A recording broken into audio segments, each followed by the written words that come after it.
आज हम पढ़ेंगे क्लास 10 इकोनॉमिक्स का फर्स्ट चैप्टर जिसका नाम है डेवलपमेंट। और इसी वीडियो में हम इस पूरे चैप्टर को बहुत अच्छी तरह से कंप्लीट कर लेंगे। तो चलिए स्टार्ट करते हैं। तो पहला सवाल हमारे सामने ये आता है कि ये डेवलपमेंट क्या होता है। The process in which someone और समथिंग ग्रोज और change and become more advanced. यानी डेवलपमेंट एक प्रोसेस का नाम है जहां पर समवन, अब समवन में क्या आ सकता है, ह्यूमंस आ सकते हैं, प्लांट्स, एनिमल्स, बर्ड्स, ठीक है। और समथिंग यानी कोई चीज होगी, जैसा मोबाइल हो गया, लैपटॉप हो गया, गाड़ी हो गई, घर हो गया, ठीक है। तो क्या हो रहा है, ये ग्रो कर रहा है या चेंज हो रहा है। अब जैसे प्लांट वगैरह के अंदर ग्रोथ होती है, और जैसे आपका मोबाइल है तो उसको आप अपडेट करोगे तो उसमें चेंजेस आते हैं। इसी तरह अगर पीसी सॉफ्टवेयर है उसको अपडेट करोगे तो उसमें भी चेंजेस आएंगे। तो डेवलपमेंट इसी प्रोसेस का नाम है जहां पर कोई चीज ग्रो होती है या चेंज होती है, लेकिन एक कंडीशन और साथ में लगा दिया कि वो ग्रोथ और वो चेंज ऐसी होनी चाहिए कि वो उस चीज को और एडवांस बना दे और पहले से बेहतर बना दे। जैसे आप आइसक्रीम लेकर जा रहे हो और आपकी आइसक्रीम मेल्ट करने लगी, पिघलने लगी, तो वो भी तो एक चेंज हुआ, लेकिन उस चेंज को हम डेवलपमेंट नहीं कहेंगे, क्योंकि वहां पर आइसक्रीम और ज्यादा एडवांस नहीं हो रही है, बल्कि वो अपनी स्टेट से और ज्यादा बुरी कंडीशन में जा रही है। ठीक है, आप नहीं चाहोगे कि आइसक्रीम मेल्ट हो।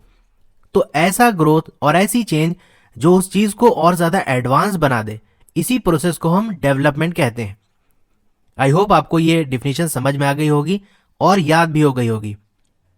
अब अलग अलग लोगों से आप जाके बात करोगे तो वो डेवलपमेंट के बारे में अलग अलग बातें करेंगे। ठीक है, उनसे पूछोगे कि आपको क्या चाहिए, तो वो बताएंगे अगर ऐसा हो जाए तो डेवलपमेंट हो जाएगा। दूसरे बंदे से पूछोगे तो कहेगा ऐसा हो जाएगा तो डेवलपमेंट हो जाएगा। ठीक है, तो अलग अलग लोगों के लिए जो डेवलपमेंट गोल है वो भी अलग होता है। तो ऐसे ही कुछ अलग अलग लोगों के बारे में हम यहाँ देखेंगे, और ये आपके एग्जाम के पॉइंट ऑफ व्यू से भी इंपॉर्टेंट है ये एग्जाम्पल्स जो भी हम डिस्कस करने वाले हैं, और एग्जाम में पूछे भी जा चुके हैं। तो पहला एग्जाम्पल हमारे सामने है लैंडलेस रूरल लेबर, यानी रूरल एरिया के अंदर रहने वाला, विलेज एरिया के अंदर रहने वाला वो मजदूर जिसके पास खुद की जमीन नहीं है। तो आप खुद ही सोचो कि उसके लिए डेवलपमेंट गोल क्या होगा, उसको क्या चाहिए होगा।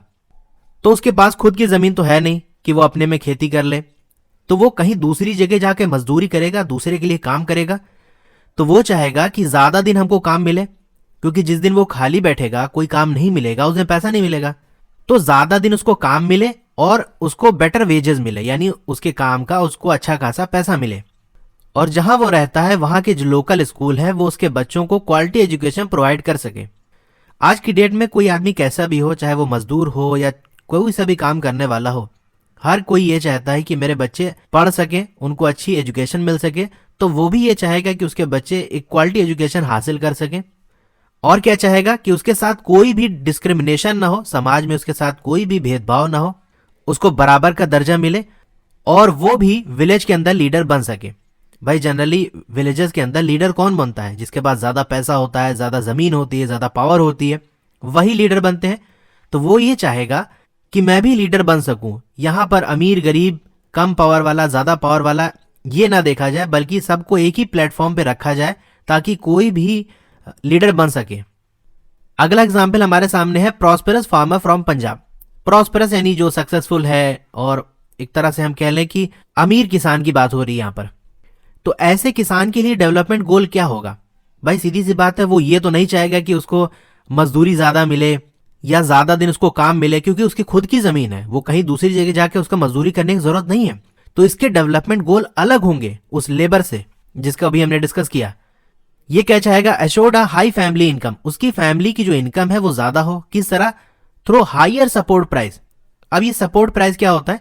देखो, एक टर्म होता है एमएसपी, इसका मतलब होता है मिनिमम सपोर्ट प्राइस। कुछ क्रॉप्स के लिए गवर्नमेंट एमएसपी डिसाइड करती है। मान लो गवर्नमेंट ने कहा कि वीट के लिए एमएसपी 10 रुपीज है। इसका मतलब ये है, अगर मार्केट में गेहूं का रेट 13 होगा तो आपको 13 रुपए मिलेगा।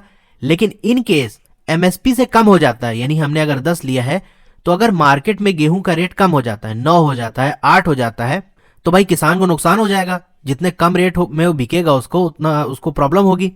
तो गवर्नमेंट एक एमएसपी डिसाइड करती है कि भाई रेट अगर कम भी हो जाए तो कम से कम हम इस एमएसपी वाले रेट पे खरीद लेंगे। यानी किसान को यह भरोसा रहता है कि कम से कम 10 रुपए में तो सरकार हमसे ये क्रॉप खरीद लेगी। तो कोई भी किसान हो वो ये चाहेगा कि ये एमएसपी ज्यादा हो, ठीक है, जो सपोर्ट प्राइस हमको मिल रहा है वो ज्यादा हो। अगर 12 होता तो किसान और ज्यादा खुश होता कि चलो कम से कम 12 रुपए में हमारा गेहूं बिक जाएगा, ठीक है। तो ये चाहेगा कि हमारी फैमिली की इनकम ज्यादा हो, किसके जरिए, हायर सपोर्ट प्राइस के जरिए। और क्योंकि बड़ा किसान है तो अकेले वो काम नहीं कर पाएगा, कोई मजदूर रखेगा, तो वो चाहेगा उसे सस्ते में लेबर मिल जाए, ठीक है। और चूंकि वो एक अमीर किसान है, वो ये चाहेगा कि उसके बच्चे बाहर जाके दूसरे कंट्री में जाके सेटल हो सके। तीसरा एग्जाम्पल है a girl from a rich urban family, यानी वो लड़की जो शहर में रहने वाले एक अमीर परिवार से बिलोंग करती है, तो वो चाहेगी उसको उतनी ही आजादी मिले जितना उसके भाई को मिल रही है। और दूसरा ये कि वो डिसाइड कर सके कि उसको लाइफ में क्या करना है, उस पर कोई रोक टोक ना हो, वो जो भी बनना चाहे, जो भी चीज करना चाहे अपनी लाइफ में वो कर सके।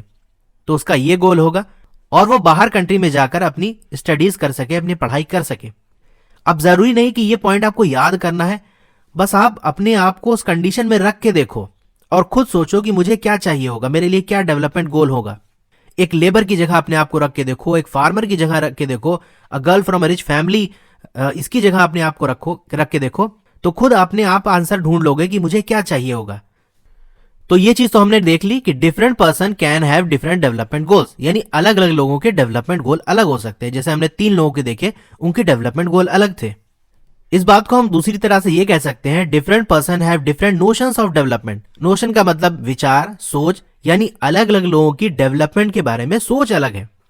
कोई कहेगा कि ये चीज हो जाएगी तो डेवलपमेंट हम मानेंगे, दूसरा बंदा कहेगा अगर ये हो जाएगा तब मानेंगे कि डेवलपमेंट हो रहा है। अब इसका रीजन क्या है भाई, अलग अलग लोगों के डेवलपमेंट गोल अलग क्यों है? Because life situation of person are different, क्योंकि उनकी लाइफ की सिचुएशन अलग है। जैसे मैं अगर आपसे पूछूं कि आपके लिए डेवलपमेंट गोल क्या है, तो आप कहोगे मेरे अच्छे मार्क्स आ जाएं। आप ये नहीं कहोगे कि मेरी जो फसल है, मेरी क्रॉप्स है वो बिक जाए, क्योंकि आप किसान नहीं हो, आपकी सिचुएशन अलग है। उसी तरह किसान ये नहीं चाहेगा कि मेरे एग्जाम्स के अंदर अच्छे मार्क्स आ जाएं, क्योंकि वो किसान है, उसकी कंडीशन अलग है।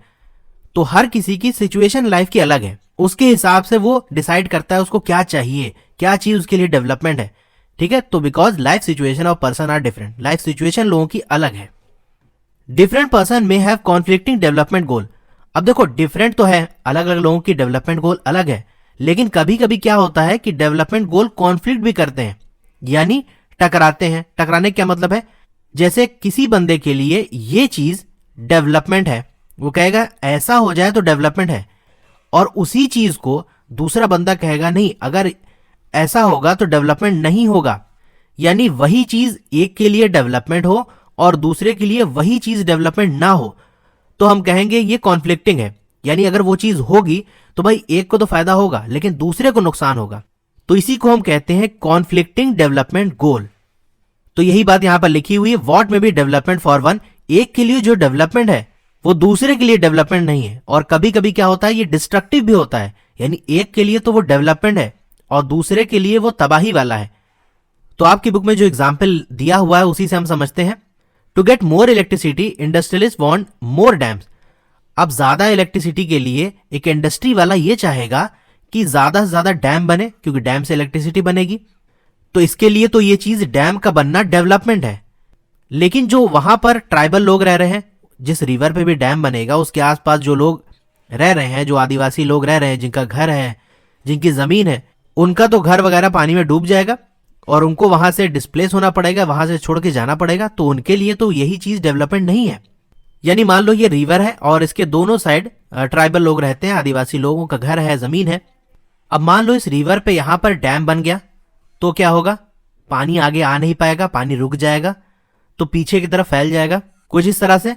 तो यहां पर जो लोग रह रहे थे इनके घर वगैरह डूब जाएंगे, इनकी जमीन डूब जाएगी, ठीक है। तो डैम का बनना इंडस्ट्री वाले के लिए तो डेवलपमेंट है, लेकिन यहां जो लोग रहते हैं इसके लिए डेवलपमेंट नहीं है। अब बात करते हैं इनकम एंड अदर गोल्स। तो भाई इनकम और इनकम के साथ और भी क्या चीजें हैं जो इंसान को चाहिए होती हैं। Beside seeking more income other important goals are. तो भाई ज्यादा इनकम तो चाहिए, हर किसी को चाहिए कि ज्यादा पैसा मिले, लेकिन उसके साथ और भी बहुत सी इंपॉर्टेंट चीजें हैं जो इनकम के साथ इंसान को चाहिए। तो वो क्या चीज है, इक्वल ट्रीटमेंट, यानी हर कोई चाहेगा कि उसके साथ बराबरी का मामला किया जाए।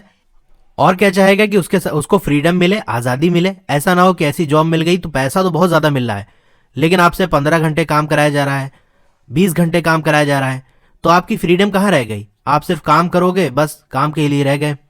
तो आप फ्रीडम भी देखोगे, कितनी आज़ादी हमको मिलेगी। फिर आप सिक्योरिटी देखोगे, यानी सिक्योरिटी, यहाँ जॉब सिक्योरिटी की बात हो रही है, यानी ऐसी जॉब तो नहीं है जहां पर कभी भी हमको निकाला जा सके। तो आप देखोगे कि मेरी जॉब सिक्योर होनी चाहिए, यानी अगर मुझे जॉब मिल गई तो इतनी आसानी से मुझे कोई निकाल ना सके, ऐसी जॉब की तरफ आप देखोगे। और क्या देखोगे? रिस्पेक्ट ऑफ अदर, दूसरों का कितना सम्मान किया जा रहा है यहाँ पर, क्योंकि जहां पर भी आपको रिस्पेक्ट नहीं मिलेगी, आप वहां कितने दिन काम कर सकते हो? एक दिन वहां से छोड़ दोगे। तो रिस्पेक्ट भी देखा जाएगा। और नो डिस्क्रिमिनेशन, यानी ऐसी जगह आप जाना की कोशिश करोगे कि चलो पैसा कैसे भी मिल जाए, लेकिन हमारे साथ कोई भेदभाव ना हो, कोई डिस्क्रिमिनेशन ना हो। ठीक है, तो इनकम के साथ साथ ये चीजें भी बहुत इंपॉर्टेंट है। In some cases these non material thing. अब नॉन मटेरियल का क्या मतलब है? मटेरियल वर्ड से भी समझ सकते हो, किसी चीज का कोई बना हो, जैसे टेबल है किसी मटेरियल की बनी हुई है, तो ये एक मटेरियल है। टेबल, चेयर और घर, गाड़ी, ये एक मटेरियल चीजें हैं। लेकिन अगर मैं पूछूं कि फ्रीडम किस चीज का बना है, लकड़ी का बना है कि लोहे का बना है कि प्लास्टिक का बना है, इसका क्या शेप है, क्या साइज है, कितने किलो की फ्रीडम है, तो इसको इन पैरामीटर्स में हम मेजर नहीं कर सकते। तो इसीलिए हम कहेंगे ये नॉन मटेरियल थिंग है, किसी मटेरियल से नहीं बने हैं। इसी तरह सिक्योरिटी कोई मटेरियल चीज नहीं है, तो इन्हीं को हम कहते हैं नॉन मटेरियल थिंग। तो ये जो नॉन मटेरियल चीजें हैं, कभी कभी ये मोर इनकम से ज्यादा इंपॉर्टेंट हो जाती हैं। यानी कभी कभी आप ये देखते हो कि यार पैसा भले ही हमको ज्यादा ना मिले, लेकिन ये चीजें जो ऊपर हमने देखी नॉन मटेरियल थिंग, वो हमको मिलनी चाहिए। इस बात को और डिटेल में हम समझ सकते हैं। If you get a job in a for of place, आपको एक जॉब मिलती है कहीं दूर, तो उस जॉब को एक्सेप्ट करने से पहले बहुत सारे फैक्टर को आप देखोगे। इनकम के अलावा, इनकम तो देखोगे कितनी सैलरी मिलेगी, कितना पैसा मिलेगा, उसके अलावा और क्या चीज आप देखोगे? पहली चीज फैसिलिटीज फॉर फैमिली, यानी अगर मैं फैमिली लेकर वहां शिफ्ट हूं तो वहां क्या फैसिलिटी हमको मिलेगी। दूसरा है वर्किंग एटमॉस्फेयर, वहां का एटमॉस्फेयर कैसा है, बहुत ज्यादा खतरे वाली जगह तो नहीं है, बहुत ज्यादा वहां गंदगी वगैरह तो नहीं है, ये देखोगे। और अपॉर्चुनिटी टू लर्न, कितना सीखने को मिलेगा, क्योंकि जैसे आप चीजों को सीखते जाते हो, आप प्रोग्रेस करते जाते हो, आगे बढ़ते जाते हो। अगर आपको कुछ नया सीखने को मिलेगा ही नहीं तो आप आगे नहीं बढ़ पाओगे। तो पैसे के अलावा ये चीजें भी आप देखोगे जॉब को एक्सेप्ट करने से पहले। दो एग्जाम्पल से इस बात को और अच्छे से समझते हैं। एक जॉब है जो आपको कम पैसा दे रही है, लेकिन आपको ऑफर क्या मिल रहा है? रेगुलर एम्प्लॉयमेंट, यानी आपकी परमानेंट जॉब है, आपको जॉब से नहीं निकाला जाएगा, पैसा आपको कम मिलेगा। तो इससे क्या होगा कि आपकी जो सेंस ऑफ सिक्योरिटी है वो इनहेंस हो जाएगी, यानी आप सिक्योर महसूस करोगे कि यार मेरी जॉब आसानी से नहीं जा सकती, मुझे जॉब मिल गई, अब ये परमानेंट है। वहीं दूसरा एग्जाम्पल अगर हम देखें, दूसरी जॉब है जहां पर पैसा तो आपको ज्यादा मिल रहा है, लेकिन कोई भी जॉब सिक्योरिटी नहीं है, यानी कभी भी आपको बाहर का रास्ता दिखाया जा सकता है कि भाई अब आपकी सेवा की जरूरत नहीं है।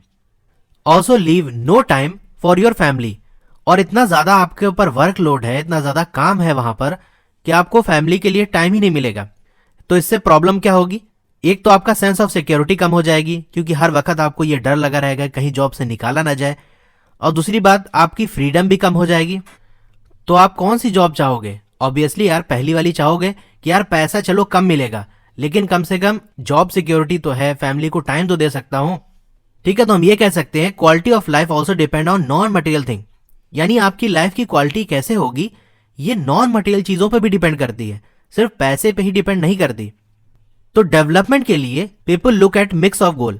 तो जब डेवलपमेंट की हम बात करते हैं तो किसी का एक ही गोल नहीं होता है कि भैया हमको सिर्फ यही चीज चाहिए जिंदगी में, उसको बहुत सारी चीजें चाहिए होंगी। जैसे एक अच्छी इनकम हो, उसकी जॉब, उसकी सिक्योरिटी हो, फ्रीडम उसको मिले, कोई डिस्क्रिमिनेशन ना हो, भेदभाव ना हो।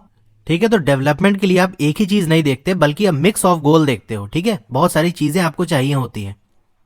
अब बात करते हैं हम नेशनल डेवलपमेंट के बारे में। तो जैसे हमने अभी डेवलपमेंट के बारे में देखा था कि अलग अलग लोगों के डेवलपमेंट गोल अलग होते हैं, यानी उनके पर्सनल अगर डेवलपमेंट के बारे में पूछा जाए कि आपको क्या चीज चाहिए, तो अलग अलग लोग अलग अलग चीजें बताएंगे। इसी तरह अगर आप जाकर पूछो कि बताओ देश कैसे डेवलप हो, देश के डेवलपमेंट के लिए क्या चीजें चाहिए, तो उस मामले में भी लोगों की राय अलग होगी। जैसे आप न्यूज वगैरह में देखते होंगे कि रिपोर्टर जाता है लोगों के बीच में और पूछता है कि बताओ देश में डेवलपमेंट हो रहा है या नहीं। तो कुछ लोग होते हैं वो कहते हैं कि हाँ डेवलपमेंट हो रहा है, विकास हो रहा है क्योंकि ये चीजें हो रही हैं, और कुछ लोग कहते हैं डेवलपमेंट नहीं हो रहा है क्योंकि ये चीजें अभी नहीं हुई हैं। ठीक है, तो अलग अलग लोगों के देश के बारे में जो डेवलपमेंट की सोच है वो अलग होती है। ठीक है, तो डिफरेंट भी हो सकती है और यहाँ कॉन्फ्लिक्टिंग भी हो सकती है कि एक चीज को एक बंदा कह रहा है कि ये डेवलपमेंट है, ये देश की डेवलपमेंट के लिए जरूरी है, दूसरा कह रहा है कि नहीं, ये देश के डेवलपमेंट के लिए जरूरी नहीं है। तो ऐसे केस में कॉन्फ्लिक्टिंग भी हो सकता है। ठीक है, तो जैसे पर्सनल वाला था उसी तरह नेशनल डेवलपमेंट भी अलग अलग लोगों के लिए डिफरेंट होते हैं और कॉन्फ्लिक्टिंग भी होते हैं। अब जो हम नेशनल डेवलपमेंट की बात करते हैं तो बहुत सारे सवाल हैं जिनके बारे में हम सोचते हैं। जैसे अब भाई अलग अलग लोगों से आप मिले तो हर कोई अपना अलग आइडिया देगा कि भाई ऐसा हो जाए तो देश डेवलप हो जाएगा। तो पहला सवाल यह है कि जितने भी आइडिया दिए जा रहे हैं क्या सभी बराबर ही इंपॉर्टेंट है, यानी कुछ आइडिया ऐसे होंगे जो बहुत ज्यादा इंपॉर्टेंट होंगे, कुछ कम होंगे। दूसरा, अगर कॉन्फ्लिक्ट होता है, यानी एक कह रहा है कि ऐसा होना चाहिए, दूसरा कह रहा है ऐसा नहीं होना चाहिए, तो उस केस में कैसे डिसाइड होगा, किसकी बात मानी जाएगी, किसका आइडिया एक्सेप्ट किया जाएगा, कौन सा ऐसा बिल्कुल फेयर और जस्ट पाथ होगा, यानी बिल्कुल इंसाफ वाला बिल्कुल सही रास्ता कौन सा होगा देश के डेवलपमेंट का। क्या किसी चीज को करने का और बेहतर तरीका हो सकता है। एग्जाम्पल अगर हम ले फार्मिंग की, तो पुराने जमाने में खेती करना कितना मुश्किल था। बैल के जरिए खेती होती थी और बहुत ज्यादा एक किसान को मेहनत करनी पड़ती थी। लेकिन आज की डेट में बहुत सारी मशीनें आ गई हैं जिससे खेती करना आसान हो गया है। तो हमने वहां पर क्या किया, उसी काम को, खेती करने के काम को और बेहतर तरीके से करने शुरू कर दिया, जिससे हमारे लिए वो आसान भी हो गया और पहले से बेहतर भी हो गया। ठीक है, तो हम ये भी देखते हैं कि कौन सा ऐसा तरीका है जिससे इसी काम को और बेहतर तरीके से किया जा सकता है। अब जो डेवलप्ड कंट्री है वो बहुत ज्यादा मशीनें इस्तेमाल करते हैं। अगर हम खेती की ही बात करें तो उनके पास उसी काम को करने का बेहतर तरीका है। ठीक है, तो हम इसके बारे में सोचते हैं कि हमारे पास अगर बेहतर तरीका होगा तो हमारा देश डेवलप हो जाएगा। फिर जो आइडिया दिया जा रहा है वो ज्यादा लोगों के लिए फायदेमंद है या कुछ थोड़े लोगों के लिए फायदेमंद है। इन्हीं सारे सवाल को हम सामने रखकर और उसके लिए काम करते हैं ताकि नेशन डेवलप हो सके, देश डेवलप हो सके। अब बात आती है how to compare different countries और स्टेट। अलग अलग कंट्री को किस तरह से हम कंपेयर कर सकते हैं या अलग अलग स्टेट्स को हम कैसे कंपेयर कर सकते हैं कि भैया ये कंट्री ज्यादा डेवलप है, ये कम डेवलप है, ये अमीर है, ये गरीब है, कैसे कंपेयर करेंगे। कोई पैरामीटर होना चाहिए ना जिसके बेसिस पे हम कंपैरिजन कर सके। जैसे स्कूल में स्टूडेंट्स को कैसे कंपेयर करते हैं, उनके मार्क्स पे, जिसके मार्क्स ज्यादा आते हैं उसको ज्यादा बेस्ट समझा जाता है। उसी तरह यहां पर जब कंट्री को हम कंपेयर करते हैं तो क्या यूज करते हैं।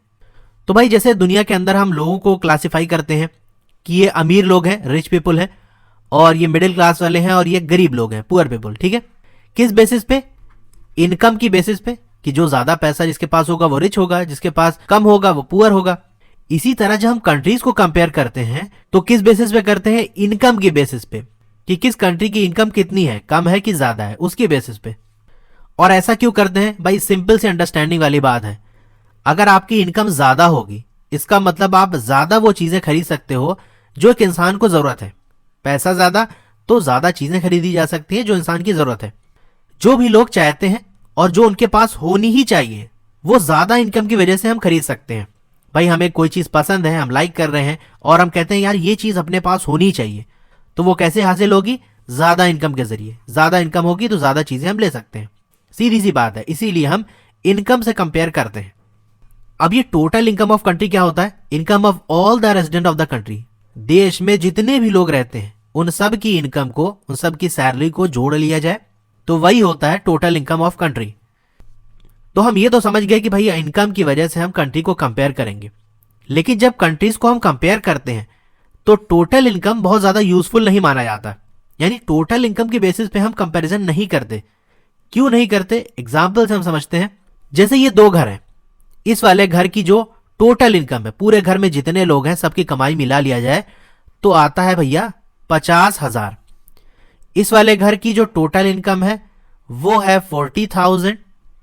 तो अगर हम टोटल इनकम से कंपेयर करें तो कौन सा घर ज्यादा बेहतर होगा, ये वाला होगा क्योंकि इसकी टोटल इनकम ज्यादा है। लेकिन भैया अभी रुको, आगे हम एक और चीज देखते हैं। वो क्या, कि किस घर में कितने लोग रहते हैं। इस घर में मान लो 5 लोग रहते हैं। अब भाई 5 लोग रहते हैं तो ये 50,000 सब मिलके खर्चा करेंगे। ठीक है, जितने ज्यादा लोग होंगे खर्चा भी उतना ज्यादा होगा। तो हम ये कह सकते हैं कि 50,000 टोटल इनकम है तो एक बंदे पे कितना खर्चा आएगा, अगर बराबर बराबर बांट दें तो 10,000 आएगा। ठीक है, 10,000 इसको मिलेगा, 10,000 इसको मिलेगा, 10 इसको और इसको। ठीक है, 10,000 रुपए एक एक बंदा खर्चा करेगा। वहीं दूसरे घर की देखें अगर हम बात, तो इस घर में 2 लोग रहते हैं, तो ये 40,000 2 लोग मिलकर खर्चा करेंगे, यानी एक आदमी कितना खर्चा कर सकता है ऑन एन एवरेज 20,000 ये और 20,000 ये। अब ये बताओ कि टोटल इनकम तो ये वाले घर की ज्यादा थी, लेकिन यहां पर ऑन एन एवरेज एक बंदे को 10,000 खर्चा करने को मिल रहा है और यहां पर एक बंदे को 20,000 मिल रहा है। तो बताओ ज्यादा चीजें कौन खरीद सकता है, ये वाला, यानी इसकी लाइफ की कंडीशन ज्यादा बेहतर होगी क्योंकि इसके पास ज्यादा पैसा है। तो टोटल इनकम तो इसकी ज्यादा है, लेकिन इस घर में रहने वाले लोगों की लाइफ की कंडीशन ज्यादा बेहतर है। तो डेवलप कौन ज्यादा हुआ, ये वाला घर ज्यादा डेवलप माना जाएगा, यहां के लोगों की लाइफ की कंडीशन ज्यादा बेहतर है। इसीलिए हम टोटल इनकम से कंपैरिजन नहीं करते, तो क्या कंपेयर करते हैं, एवरेज इनकम से। अब ये 10,000 हमने कैसे निकाला भाई, जो टोटल इनकम थी उसको पॉपुलेशन से डिवाइड कर दिया, टोटल इनकम 50,000 और 5 लोग रहते हैं तो 10,000 हमारा आ गया। इसी को हम एवरेज इनकम कहते हैं। एवरेज इनकम क्या होता है, total income divided by population. तो आप समझ गए कि टोटल इनकम क्यों यूजफुल नहीं माना जाता, क्योंकि अलग अलग कंट्री की पॉपुलेशन अलग है। अगर हम टोटल इनकम से कंपेयर करेंगे तो हमको ये नहीं पता चल पाएगा ऑन एन एवरेज एक बंदे को कितना पैसा मिल रहा है। तो हम कंपैरिजन कैसे करते हैं, एवरेज इनकम के जरिए, जो क्या होता है जैसे हमने बताया अभी, total income of the country divided by its population. अच्छा, एवरेज इनकम का एक और नाम है, वो क्या है, पर कैपिटा इनकम, और जनरली आपको हर जगह यही लिखा हुआ मिलेगा। पर कैपिटा इनकम का मतलब क्या है, ये एवरेज ही इनकम है, दोनों सेम चीज है।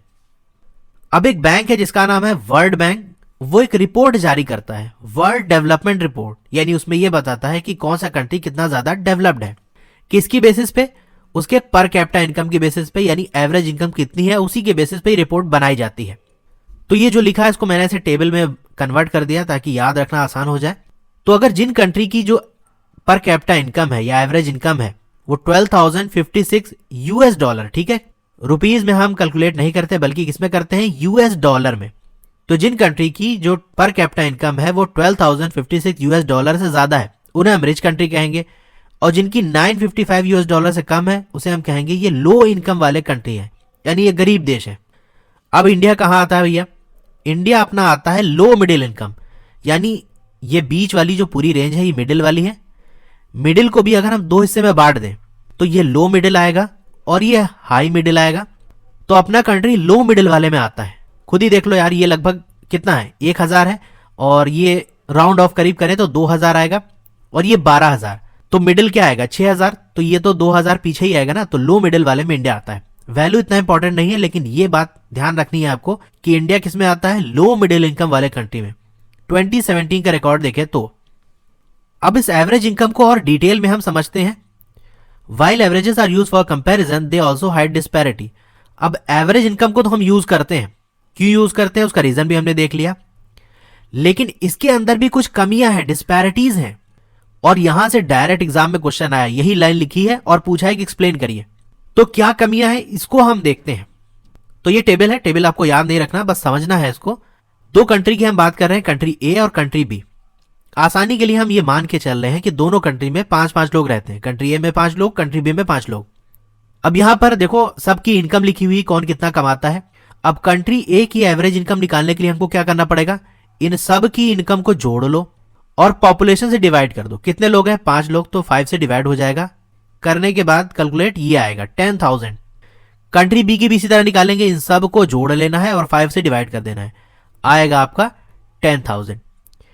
अब देखो कंट्री ए और बी की दोनों एवरेज इनकम बराबर है, तो जिस हिसाब से हम कंपेयर कर रहे थे उसके हिसाब से अगर हम देखें तो हम ये कहेंगे भैया दोनों लोग बराबर ही डेवलप्ड हैं, ठीक है, दोनों का जो डेवलपमेंट लेवल है वो बराबर है। लेकिन हमारे सामने ये सवाल उठता है, will you be equally happy to live in both these countries.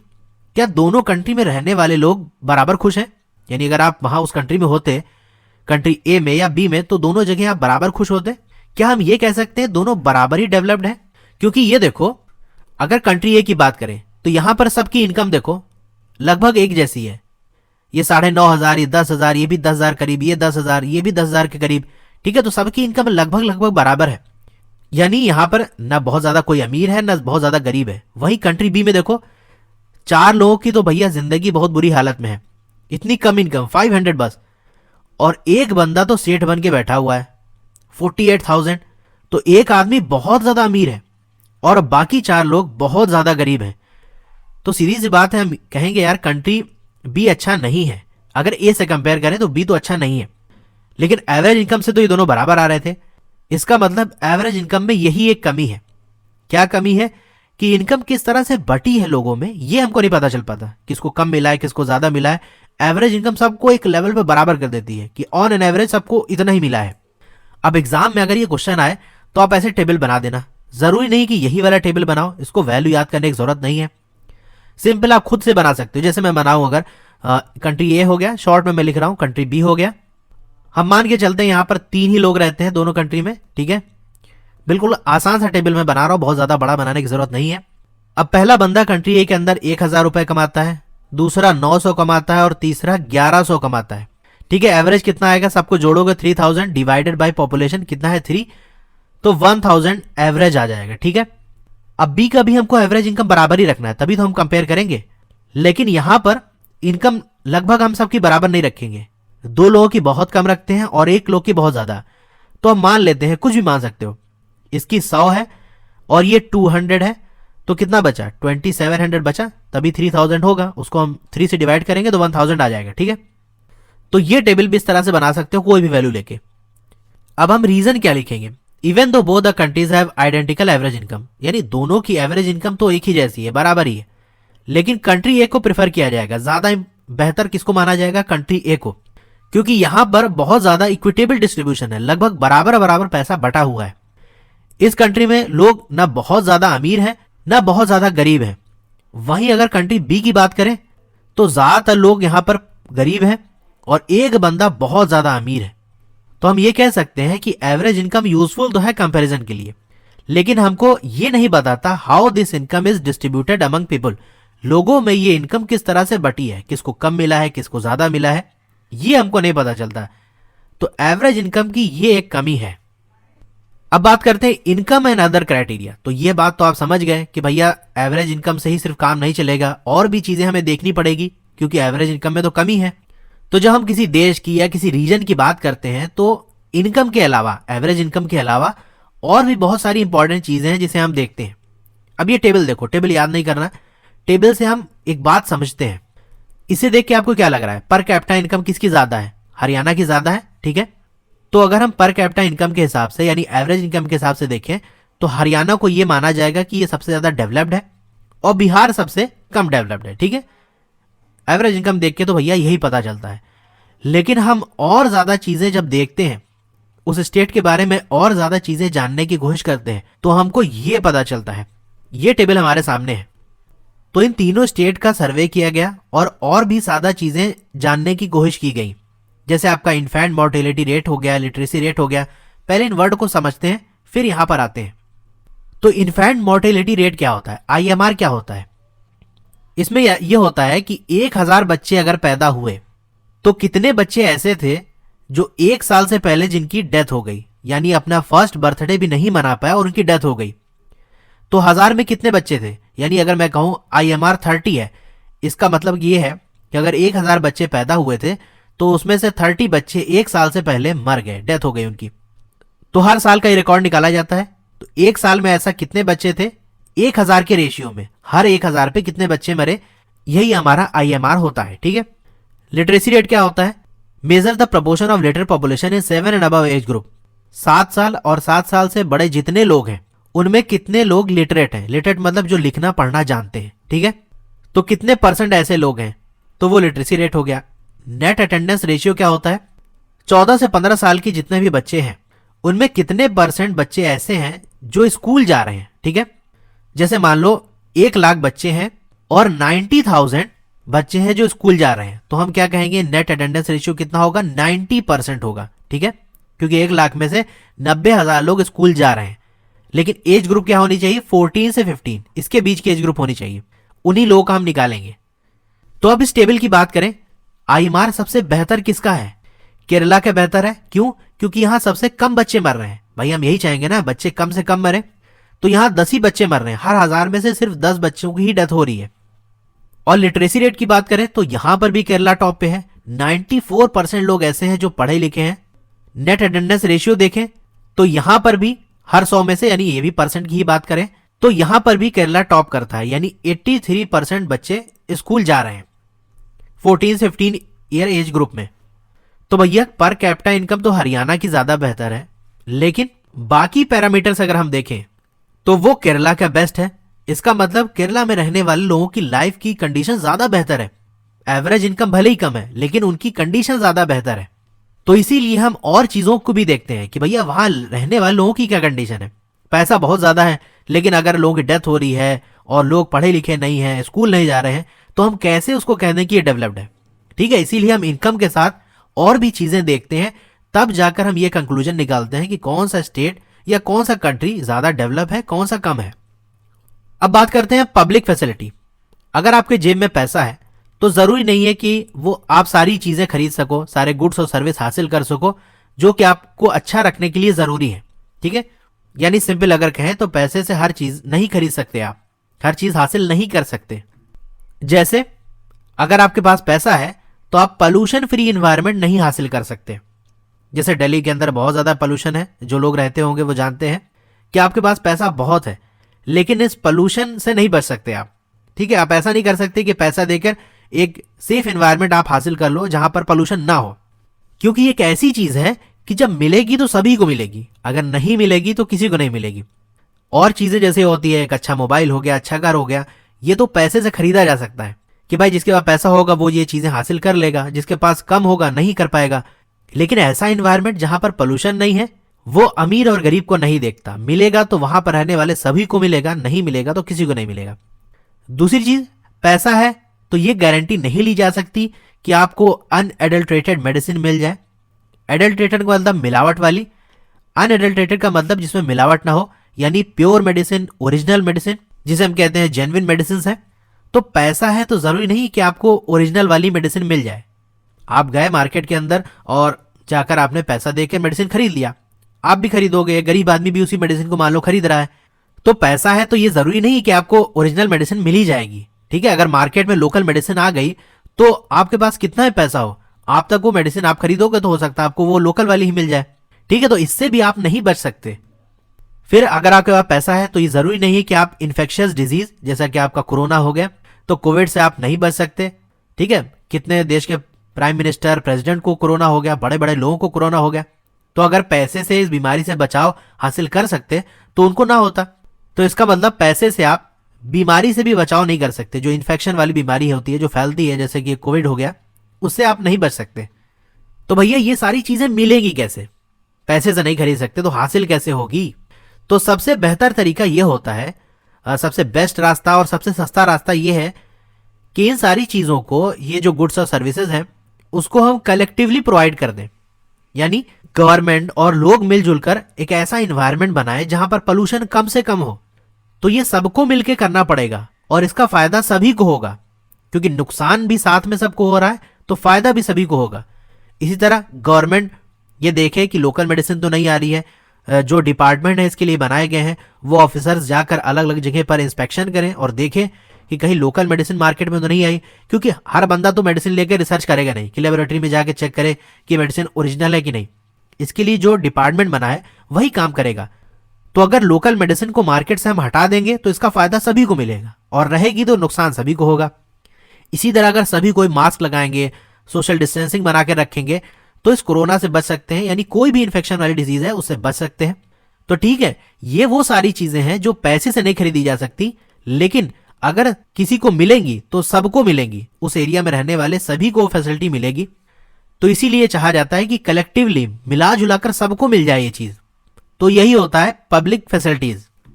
अब जैसे हमने देखा था केरला का जो इन्फेंट मोर्टेलिटी रेट था वो कम था। ऐसा क्यों था? इसलिए क्योंकि वहां जो बेसिक हेल्थ और एजुकेशन फैसिलिटी थी वो अच्छी थी।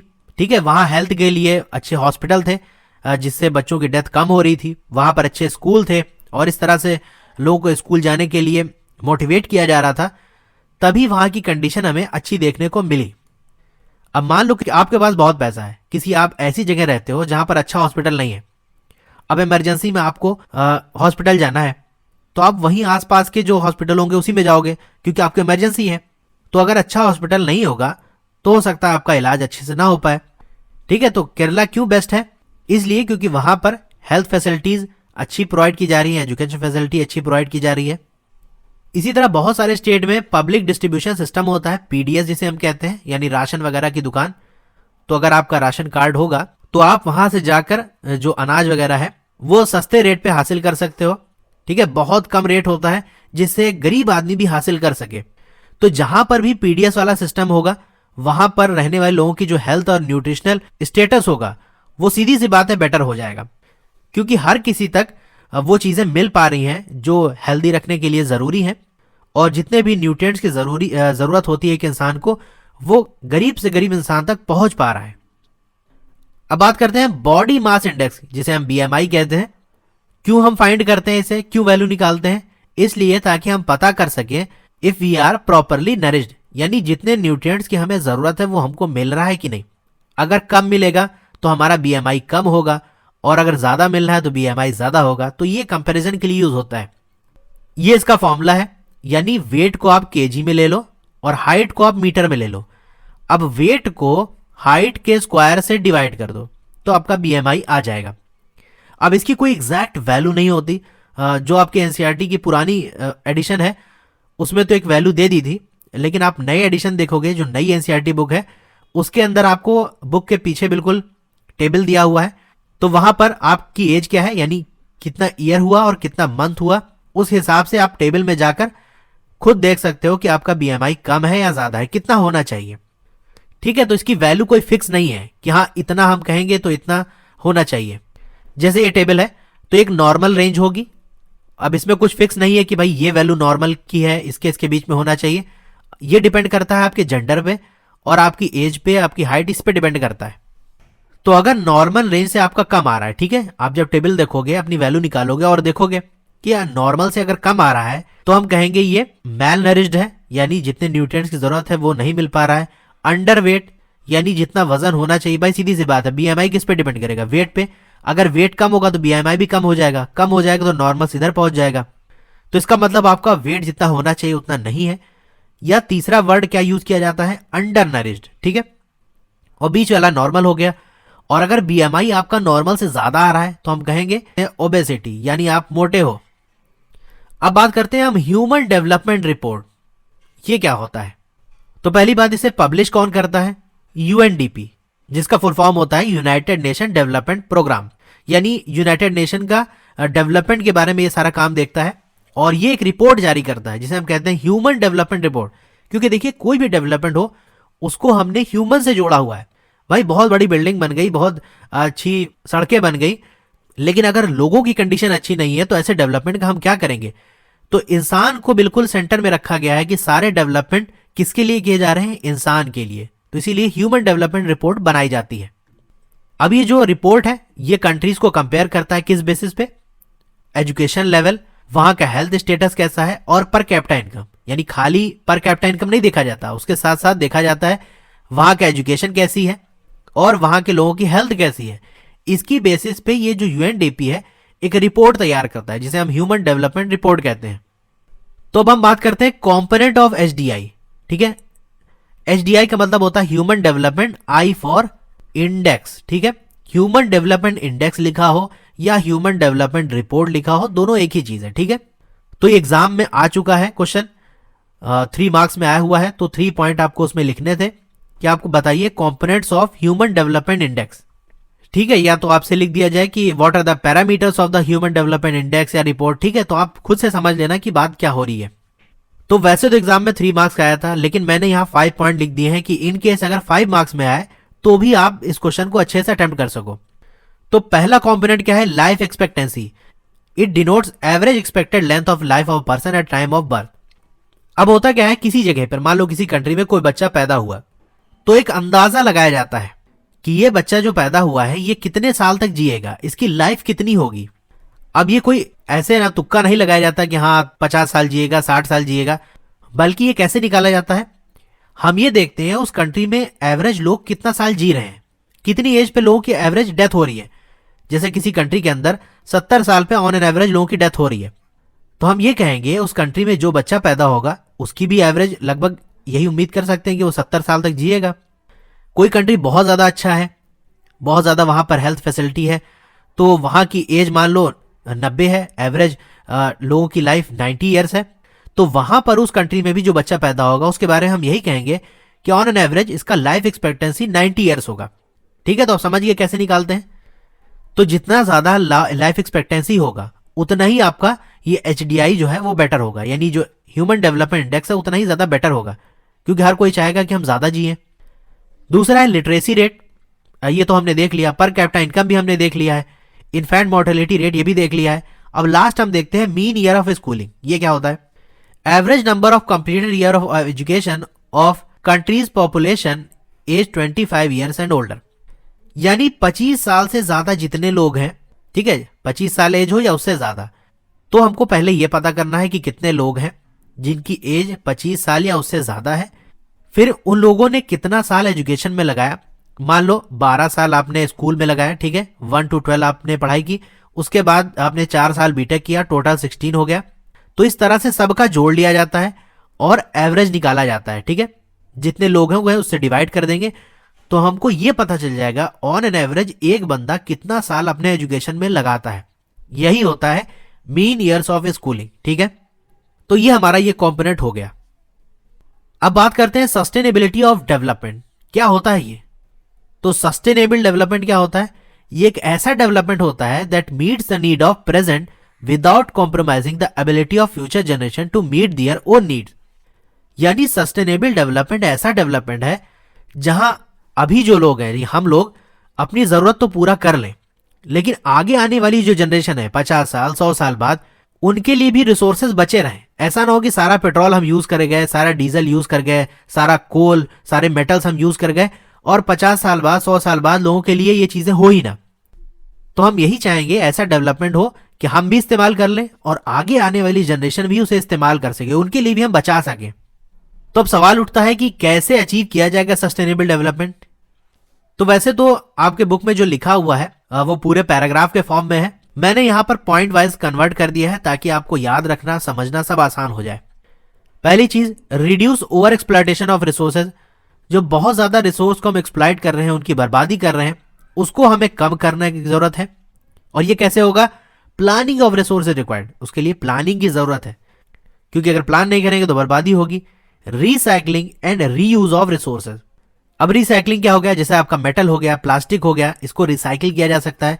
कबाड़ वाला क्या होता है, कोई मेटल का टुकड़ा होगा या प्लास्टिक होगा तो वो लेकर जाता है, फिर क्या करता है, उसको फर्नेस में डाला जाता है, भट्टी में पिघलाया जाता है, उससे नया चीजें बना दी जाती है। जिसे हम क्या कहते हैं? रिसाइकलिंग। और रीयूज का क्या मतलब है? जैसे आप मार्केट में गए, आपने एक पानी की बोतल ली, तो एक तो ये होता है कि आपने पानी पिया और उसे फेंक दिया, लेकिन अगर उसे आप घर लेकर आओ और घर में पानी स्टोर करने के लिए यूज करो तो फिर से इसका इस्तेमाल हो जाएगा। तो इस तरह से हम रिसोर्सेज को बचा सकते हैं, क्योंकि अगर हम फेंक देंगे तो वेस्ट हो जाएगा, फिर नई बोतल हमको खरीदनी पड़ेगी। तो रिसाइकिल और रीयूज को हमें करना पड़ेगा।